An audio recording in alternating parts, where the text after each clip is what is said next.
some of you know, I'm a quilter.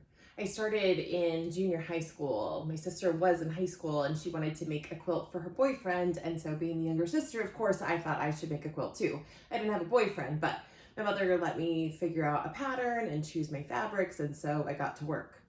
And ultimately, I stalled out and toted that project around in a paper bag through high school and then college and then seminary, and finally finished it a year out of seminary. It was its own ordeal. It was a really complicated pattern, but my mom didn't dissuade me. I think she probably knew if she tried, I'd have just dug my heels in, or maybe she did try and I did dig my heels in. Anyway, I was that kid. And I didn't do a whole lot more until college, and then I made a ordination quilt for my brother. And then let it go through the rest of college and seminary. And then in my first church, I had a number of quilters, and one in particular who saw an outreach opportunity for us making baby blankets for the local hospital.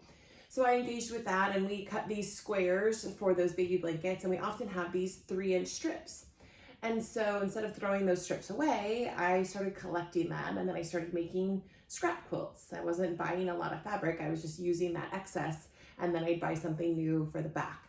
And so that's sort of how I got started. I often consider myself a lazy quilter, and I don't really mean that pejoratively against myself, but there are quilters who do meticulous quilting. We have a couple of them in the church, Geraldine Warner and Lorraine Orrock. They are incredible and such detail and beautiful work. And for me, that is not the place of joy. That just frustrates me. So if I can just do straight lines or boxes, I tend to be much more successful and really enjoy the craft a little bit more. So, long introduction, but when I was leaving Moscow, one friend who's an amazing quilter gifted me this koi fabric, and it was a fat quarter, just a part of a yard, and I didn't know what to do with it. I waited and waited and waited, and ultimately I got some fabrics and just sort of did this very colorful quilt. So I cut all the strips, it was ready to go, and then I had to pause because we got the foster kids and we had to rearrange our whole house, and I no longer had a quilting space. So this project was just in rolls for about a year. And I finally broke it out and thought, okay, I'm gonna just stitch it together. It's all cut, it's ready to go. So I started stitching and did this sort of section here. And then I started getting to the corner, and the dynamic is not straight up and down on the bed or straight across, it's on the diagonal from corner to corner. So I started getting to the small corner, and I had stitched and stitched and stitched. And then I finally laid it back on the bed, and it was cattywampus. It didn't work. So I went to the knit and crochet group with my seam ripper and pulled out that corner so that I could restitch it. And then back to the bed, and I got it worked out. This project has been really slow in coming because there's not a pattern, and I wanted to do this great novel thing, and it's taking a lot longer than I thought. So anyway, I finally was like, okay, I've got to just finish it. There's only 8 rows left. And so I started working on them and working on them. And tonight I was ready to finish, and I was so proud of myself. And I just put those things on, and then I laid it back on the bed, and guess what? It's cattywampus again. I get to undo 5 rows and re-stitch them, relay them out. It's not a huge deal, but it's frustrating because I just wanted to be done with this quilt top.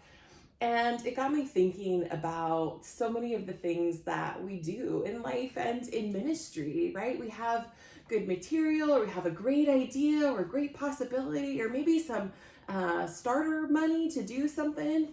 And so then we wait for the right time and the right people and the right pieces to be in place, and we get to work, and maybe it's this beautiful vision, and maybe we created ex nihilo out of nothing, without a pattern and a plan, more than just sort of the vision. And along the way, we find it gets a little bit cattywampus. And undoing quilts is fairly easy. Undoing ministry that maybe we've put dollars and effort and energy and prayers into can feel like a lot bigger loss. Our church is in a process of visioning. Our leadership is really trying to discern, what is God calling us to, and what should we be working on, and what is the bigger vision for how we can have a really profound impact on our community. And visioning, it tends to be slow work. I mean, maybe there's this dream of what could be, But those of us who've done it often enough know we really need a plan, a pattern to follow so that we don't end up wasting time and energy and valuable resources. So as our church council is engaging in this visioning, as we are praying about where God is leading us, as we're listening for community connections and partnerships, I would invite you to be in prayer with us. And if you are one of those people who loves the planning and the pattern making for the ways that we might live into it, come and talk to me. Clearly, I could use a little bit of wisdom, maybe in my quilting and in my visioning. But I want us to know we're trying to be thorough and thoughtful and intentional along the way so that maybe we have less undoing and more beautiful creation that takes us to a finished product that we are proud of and know that we were faithful in completing. Take care, friends.